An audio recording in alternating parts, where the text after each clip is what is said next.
अस्सलाम वालेकुम नादरीन, आप यूट्यूब चैनल देख रहे हैं। मैं इमरान खान हूँ। नादरीन, आज 10वीं मरतबा सुहेल अफरीदी मुलाकात के लिए अडियाला जेल आ रहे हैं और इसके लिए सुहेल अफरीदी साहब इस्लामाबाद पहुँच गए हैं। अरकान को ये कह दिया गया कि आप लोग भी पहुँचें और कारकुनों की तादाद भी अब अडियाला जेल के बाहर पहुँचेगी। इससे पहले हमने देखा कि 2 दिन पहले अलीमा खानम पे और इमरान खान साहब की जो बाकी बहनें हैं उनके ऊपर और वहाँ मौजूद कारकुनों के ऊपर वाटर कैनन का इस्तेमाल किया गया आधी रात को सर्दी में। और कुछ लोग इसको बड़ा नॉर्मलाइज कर दे, कुछ नहीं होता, बिल्कुल ये नॉर्मल है, ये पूरी दुनिया में होता है। तो ठीक है, जो जो चीज़ जहाँ जहाँ दुनिया में बुरी होती है वो सारी इकट्ठी करके पाकिस्तान में ले आए और जो अच्छी चीज़ें दुनिया में होती हैं वो कभी भी उसको काबिल तकलीद हम नहीं समझते। अब ये जो जर्नलिस्ट इस किस्म के बयानिए बना रहे हैं ना, ये कुछ भी नहीं होता। मैंने इनको छोटी छोटी बातों पर मातम करते हुए और चिल्लाते हुए देखा है। ये तत्ते तवे पे बैठ जाते थे जब ज़रा सा हल्की सी छींक भी नवाज शरीफ साहब को जेल में आ जाती थी। ये मियाँ साहब की ज़िंदगी की ज़मानत मांगते थे, ये अदालतों में जाकर गिड़गिड़ाते थे कि नवाज शरीफ साहब को खुदा के वास्ते हमारा नवाज शरीफ हमें वापस कर दो। ये काम ये लोग करते थे। लेकिन आज इन्होंने किबला अपना किसी और तरह का बदला हुआ है। इंसानी हकूक़ के मामलात में इन्हें फिक्र ही नहीं है इस बात की, इनका अपना मामला चलता रहना चाहिए। सुहेल अफरीदी साहब जो हैं वो आज 10वीं मरतबा आएंगे निज़ाम को नंगा करने के लिए। ऐसा लगता तो नहीं है कि मुलाकात करवाई जाए, लेकिन अगर मुलाकात करवा दें तो इससे फ़र्क कोई नहीं पड़ता, क्योंकि अब आसिम मुनीर साहब इस्तिस्ना भी ले चुके हैं। आसिम मुनीर साहब अपने सारे मामलात कर चुके हैं, उन्हें ऐसा कोई ख़तरा भी नहीं है और वो DGI-SPR की एक बड़ी दबंग किस्म की एक प्रेस कॉन्फ्रेंस भी करवा चुके हैं।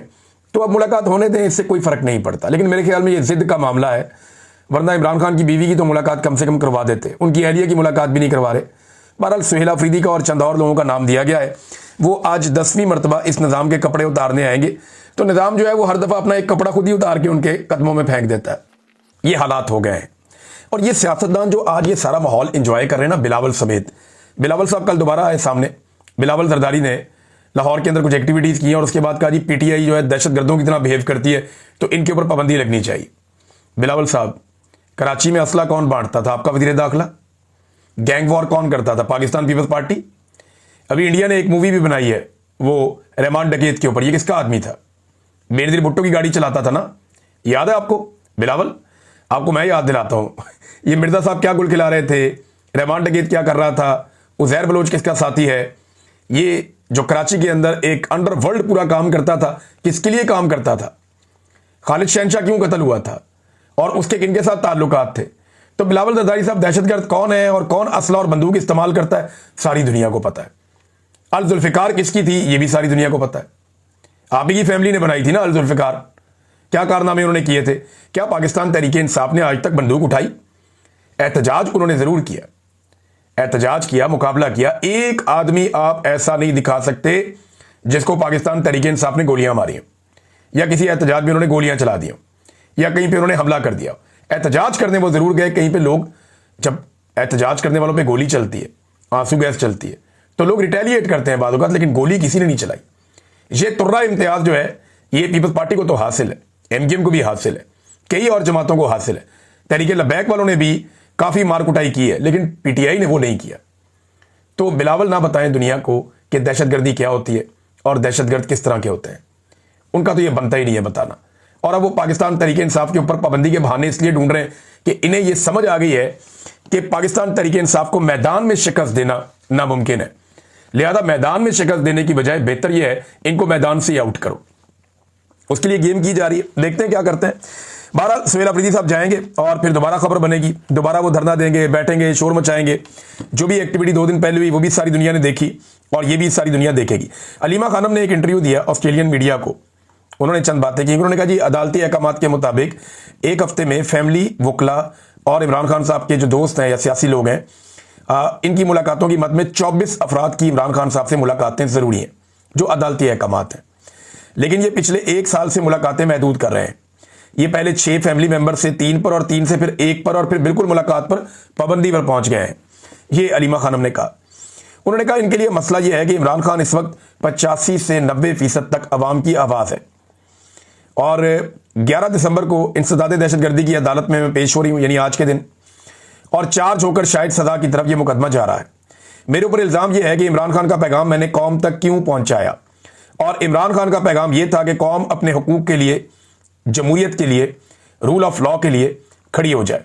ये जनाब अलीमा खानम ने इंटरव्यू दिया। एक और बात उन्होंने कि इमरान खान ने पैगाम भेजा कि आसिम मुनीर का ज़हनी तवाज़ुन दुरुस्त नहीं है। अगर मुझे या बुशरा बीबी को कुछ हुआ तो तन तनहा इसका जिम्मेदार आसिम मुनीर होगा और किसी पे जिम्मेदारी नहीं आएगी। ये अलीमा खानम ने बैनुल अक़वामी मीडिया को इंटरव्यू दिया, काफ़ी वायरल हो रहा है ये इंटरव्यू।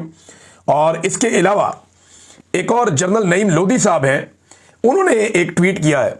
आप ज़रा इसके ऊपर गौर करें तो आपको अंदाज़ा हो जाएगा कि कितनी सिंपली उन्होंने वो सारी चीज़ें कौम के सामने रख दी हैं जो इतने लंबे अरसे से एस्टेब्लिशमेंट को समझ नहीं आ रही। अब ये रिटायर्ड जर्नैल हैं, ये कहते हैं आज अगर आप डिप्लोमेसी डिप्लोमेट्स के हवाले कर दें, मईशत इकोनॉमिस्ट के हवाले कर दें, सियासत सियासतदानों के हवाले कर दें, बातचीत कबायली बड़ों और सियासतदानों के हवाले कर दें और अपने काम पर तवज्जो मरकूज करें, अगर 6 माह में सब ठीक ना हो जाए तो आप कहिएगा। ये तो 6 माह कह रहे हैं ना, 4 माह में सब ठीक हो जाएगा। आज मिलिट्री एस्टेब्लिशमेंट इसमें से निकल जाए, ये जो खेल वो खेल रहे हैं खेलना बंद कर दें, सियासतदानों को सियासत करने दें और मुज़ाकरात का रास्ता खोलें और चीज़ों को चलने दें। डिप्लोमेसी जो है डिप्लोमेट्स करें ना, मईशत को चलाने के लिए इकोनॉमिस्ट आगे आए, ना कि ये खुद अपना दिमाग वहां पे लगाएं, तजुर्बा ही नहीं है उसके अंदर इनका, ये कर ही नहीं सकते। जो सारी जिंदगी तरबियत ली है लड़ने की, ठीक करने चल पड़ते हैं मईशत को, तो मईशत कैसे ठीक होगी? वो तो नहीं हो सकती। तो ये नादरीन जनरल लोधी साहब ने कहा है, लेकिन इन्हें किसी की भी बात अभी समझ नहीं आ रही। तो बात इनको जब समझ आएगी तो फिर एक मिसाल इन पे सच साबित हो जाएगी कि अब पछताए क्या जब चिड़ियां चुग गई खेत। नादरीन, नून लीग ने खैबर पख्तूनख्वा असेंबली में नवाज शरीफ का फोटो नहीं उठाया, शहबाज शरीफ का फोटो नहीं उठाया।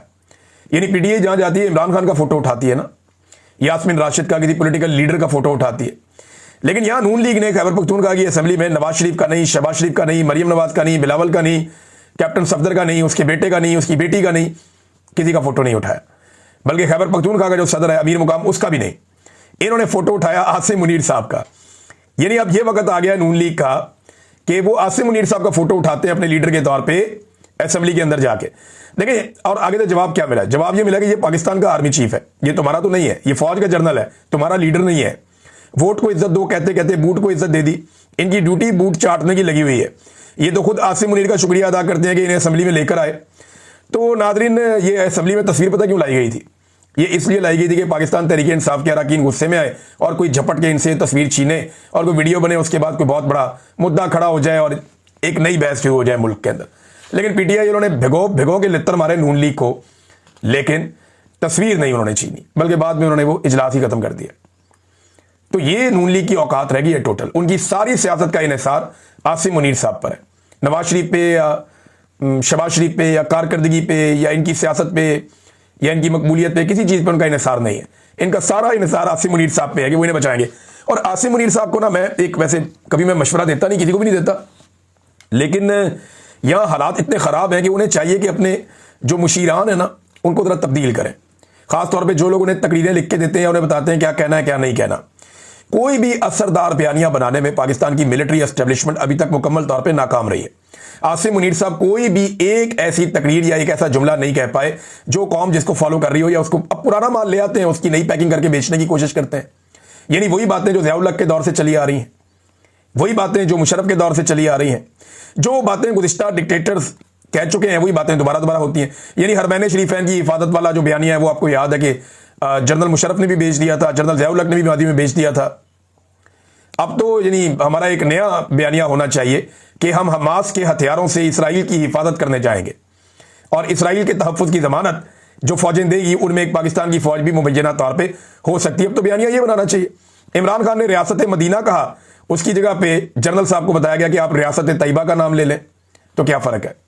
यानी इमरान खान का बयानिया ही अगर आपने बाद में लेकर आना था तो फिर इमरान खान को निकालने का फ़ायदा क्या हुआ, अगर उसी की नकल करनी है तो। और पाकिस्तान जिंदाबाद की जगह पाकिस्तान हमेशा जिंदाबाद इन्होंने लगा दिया। अब जिसने भी ये मशवरा दिया हमेशा जिंदाबाद वाला, उसके तो दिमाग पे मुझे मातम करने को दिल करता है। भाई पाकिस्तान जिंदाबाद, जिंदाबाद का मतलब क्या है कि ये हमेशा जिंदा रहेगा, इसमें हमेशगी शामिल है। ये पाकिस्तान हमेशा जिंदाबाद ये क्या है? आप जोर से कहना पाकिस्तान, तो आगे से सारी दुनिया ये कहेगी हमेशा जिंदाबाद, कोई नहीं कहेगा। जब आप कहेंगे पाकिस्तान, सारे बोलेंगे जिंदाबाद। जो चंगा भला पाकिस्तान का 78 साल से नारा चल रहा था, और किसी बंदे ने यह मशवरा दे दिया कि जनाब आप ना कहा करें पाकिस्तान हमेशा जिंदाबाद। और भाई जिंदाबाद के अंदर जो है वो हमेशगी ऑलरेडी मौजूद है। ये उर्दू को जानने वाला, कोई बुनियादी जानने वाला आदमी भी बता देगा कि ये जुमला ही गलत है। पाकिस्तान जिंदाबाद ये रियल वर्ड है। जब आप हमेशा जिंदाबाद कहते हैं तो जिंदाबाद का मतलब ही हमेशा का है। जिंदाबाद यानी जिंदा रहेगा, तो उसमें हमेशगी पहले से ही आ गई है। बहरहाल लिख के देने वाले भी जो है ना वो नैले ही है, मुझे लगता है जनरल साहब को अपनी टीम के बारे में सोचना चाहिए। अब नादरीन ने कुछ इतलात आ रही हैं और ये मेरे पास बराह रास्त नहीं है, कुछ जर्नलिस्ट हैं, रियाजुल हक साहब हैं, कुछ और लोग हैं, कुछ लोगों ने वीडियो भी इस पे बनाई है, वो दावा कर रहे हैं कुछ फैमिली व्लॉगर्स और टिकटॉकर्स को इकट्ठा किया जा रहा है और बजाय ये है कि कोई बिग ब्रदर है जो इकट्ठा कर रहा है और उसको कोई फरिश्ता करार दिया जा रहा है कि बिग ब्रदर जो है वो फरिश्ते हैं, बड़े कमाल लोग हैं। देखिए मैं चंद चीजें सामने रख देता हूं, ये जरा फैमिली व्लॉगर्स भी गौर से मेरी बात सुन लें, मुझे उनसे बड़ी हमदर्दी है। मैं एक्चुअली ये चीजें देखता नहीं हूं, मेरी दिलचस्पी सिर्फ सीरियस कंटेंट में होती है। अपना रिसर्च के लिए इतना टाइम गुजर जाता है, सारा दिन खबरों के अंदर चीजें पढ़ने में, बहुत सारी चीजें लिखने में, मैं बल्कि किताब के ऊपर काम कर रहा हूँ, कोई डॉक्यूमेंट्रीज पे काम कर रहा हूँ, तो बिल्कुल टाइम मिलता ही नहीं है। फिर कोई ना कोई इवेंट्स आ जाते हैं, पीछे फ्लड था उसमें बहुत भाग दौड़ करनी पड़ी, अभी हर हफ्ते कोई ना कोई इवेंट आ जाता है तो उसमें भी जाना पड़ता है, टाइम मिलता नहीं है। लेकिन मैं इन्हें एक मशवरा लगे हाथों दे देता हूं कि इन्हीं बिग ब्रदर्स की वजह से आज तक पाकिस्तान में इदारे नहीं बन पाए, इन्हीं की वजह से कभी सियासी और माशी इस्तेहकाम पाकिस्तान में नहीं आया, इन्हीं बिग ब्रदर्स की वजह से क्लाशनकोफ कल्चर पाकिस्तान में आया, इन्हीं की वजह से आधा पाकिस्तान 1971 में टूट गया। बलूचिस्तान और कबायली इलाकों में जबरी गुमशुदगियां यही बिग ब्रदर्स करते हैं। उसामा बिन लादेन पाकिस्तान में इन्हीं की वजह से मारा गया। जबरी गुमशुदगियां पाकिस्तान में जितनी भी हो रही हैं, चाहे वो सहाफियों की हो रही हैं, चाहे वो सियासतदानों की हो रही हैं, चाहे बाकी लोगों की हो रही हैं, इसमें वकला की भी हुई हैं, और जितने इंसानी हकूक के लिए आवाज उठाने वाले लोग हैं उनको जबरी तौर पे लापता किया गया है। ये सारी जबरी गुमशुदगियां, इनके पीछे आपके बिग ब्रदर्स ही होते हैं। हुकूमतें बनाने और गिराने में भी बिग ब्रदर्स होते हैं। चादर और चार दीवारी का तकद्दुस जब भी पामाल होता है तो पुलिस वालों के साथ कोई ना कोई बिग ब्रदर होता है। कायदे आजम फातिमा जना, लियाकत अली खान, हुसैन शहीद सोहरवर्दी, वली खान, जुल्फिकार अली भुट्टो, बेनजीर भुट्टो और इमरान खान तक तमाम लीडर्स जो निशाना बने, इन्हीं बिग ब्रदर्स का निशाना बने। यानी इन्हीं बिग ब्रदर ने जनरल बाजवा की एक्सटेंशन की ख्वाहिश पर मुल्क में रजीम ही तब्दील कर दिया, और इन्होंने ही 2024 का पाकिस्तान के जो मैंडेट है, अवाम ने जो मैंडेट दिया था, पूरा इलेक्शन बिग ब्रदर्स ने चोरी कर दिया। मन मर्जी की FIR लोगों के ऊपर करवा दी। सहाफियों को, वकीलों को, इंसानी हकूक के लिए आवाज उठाने वालों और अपने हकूक मांगने वाले तमाम तबकात के लोगों को जबरी तौर पर लापता किया। जजों और सियासतदानों के कमरों में जो खुफिया कैमरे लगाए गए वो भी बिग ब्रदर्स के ऊपर इल्जाम लगता है। ब्यूरोक्रेसी को अपनी मर्जी से इन्हीं बिग ब्रदर्स ने चलाया। सियासी मामलात में कभी बराह रास्त और कभी बिलवास्ता मुदाखलत करते रहे यही बिग ब्रदर्स, और बार बार इन्होंने अपने हलफ को तोड़ा। कायदे आजम मोहम्मद अली जिन्ना जो पाकिस्तान के बानी हैं, उनके फरमान की भी इन्होंने खिलाफ वर्जी की। कभी ये जहादी बनाते हैं, कभी दहशतगर्द बनाते हैं। तो पाकिस्तान में जो एक तजर्बागाह बनाकर रख दी गई, पाकिस्तान को एक ऐसी लेबॉर्ट्री बना दिया गया जहां हर तरह का तजर्बा हुआ, तो इन तजर्बों के पीछे सबसे ज्यादा बिग ब्रदर्स रहे हैं। देखिए, हमें पाकिस्तान में किसी बिग ब्रदर की जरूरत नहीं है, हमें पाकिस्तान में आईन की बालादस्ती की जरूरत है, रूल ऑफ लॉ की जरूरत है, इंसानी हकूक और शख्सी आजादियों की जरूरत है, आजाद अदलिया और आजाद मीडिया की जरूरत है, मैंडेट के एहतराम की जरूरत है। पाकिस्तान में रूल ऑफ लॉ चाहिए, मुल्क में मेरिट की जरूरत है। अब इन टिकटॉकर्स को या यूट्यूबर्स को, जो फैमिली व्लॉगर्स हैं, इनको जो अफसरान तंग कर रहे थे ना, ये अफसरान मेरिट के ऊपर नहीं आए हुए थे, ये मेरिट के खिलाफ आए हुए थे ज्यादातर लोग।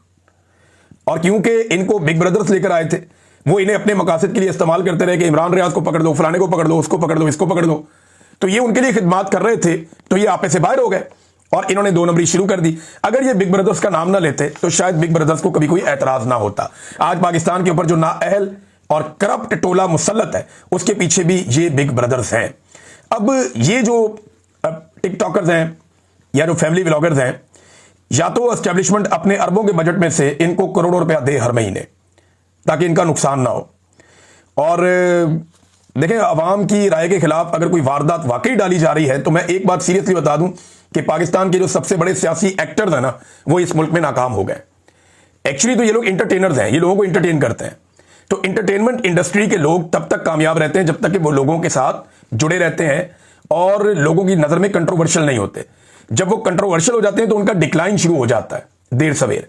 तो इस चीज से बचने के लिए इन तमाम फैमिली व्लॉगर्स को मेरा ये मशवरा है कि अगर आप पे दबाव डाला भी जा रहा है तो कोशिश करें कि जितना हो सके इस कंट्रोवर्सी से आपने बचना है। बिग ब्रदर आपको थोड़ी देर के लिए अच्छा लग सकता है, हमें भी थोड़ी देर के लिए बहुत अच्छा लगता था, लेकिन ये ज्यादा देर के लिए या लंबे अरसे के लिए ये नुकसानदेह है और इसने पाकिस्तान को बहुत नुकसान पहुंचाया। तो आप इससे महफूज रहें और अपना काम करें, अपने काम पर तवज्जो दें। आप लोग अच्छा इंटरटेन कर रहे होंगे लोगों को, तो लोगों को इंटरटेन करें, उन्हें खुश रखें और आप खुद भी खुश रहें, और अल्लाह ताला आप सबको अपने हिफ्ज़ व अमान में रखे। लेकिन इस तरह की अगर कोई चीज़ आप करने जा रहे हैं तो एक मरतबा सोचिएगा ज़रूर, क्योंकि बाद में फिर आपको भी ये कहना पड़ेगा कि अब पछताए क्या जब चिड़ियाँ चुग गई खेत।